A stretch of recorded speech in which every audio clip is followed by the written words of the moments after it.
મધ્યમાધિકારની અંદર કેવલ જ્ઞાનની ચર્ચા છે અને જ્ઞાન એટલે કે જે પોતાના પૂર્વજન્મના વૃત્તાંતમાં એમને નવયોગેશ્વરોએ જે દિવ્ય જ્ઞાન આપ્યું અને એ ભગવાન નારાયણમાં સ્થિર થયા, એના મય બની ગયા, ભળી ગયા.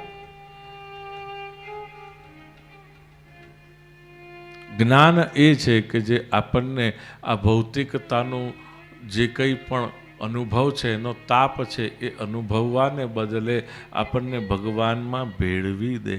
એ જ્ઞાન કે જેમાંથી આપણે સુખ અને દુઃખથી ઉપર ઉઠી જઈએ અને ભગવાનમાં ભળી જઈએ.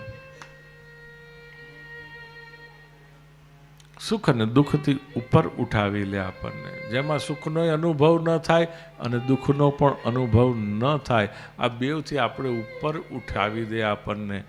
એનું નામ જ્ઞાન. અને એટલે તો જ્ઞાનને પવિત્ર કહ્યું છે.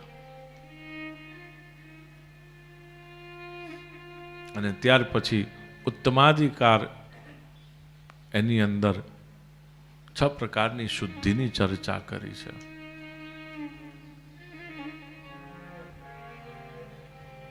આત્મશુદ્ધિ, ભૂત શુદ્ધિ, અન્ન શુદ્ધિ અને ત્યાર પછી માતૃશુદ્ધિ, પિતૃશુદ્ધિ અને કુલશુદ્ધિ. 6 પ્રકારની શુદ્ધિ થઈ ત્યાર પછી પરીક્ષિતજીને સુખદેવજીની પ્રાપ્તિ થઈ છે. સીધે સીધા નહીં.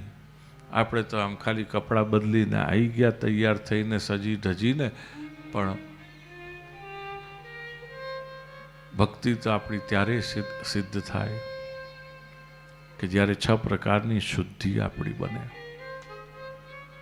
ભાગવતનો મુખ્ય વિષય જ શુદ્ધિ છે.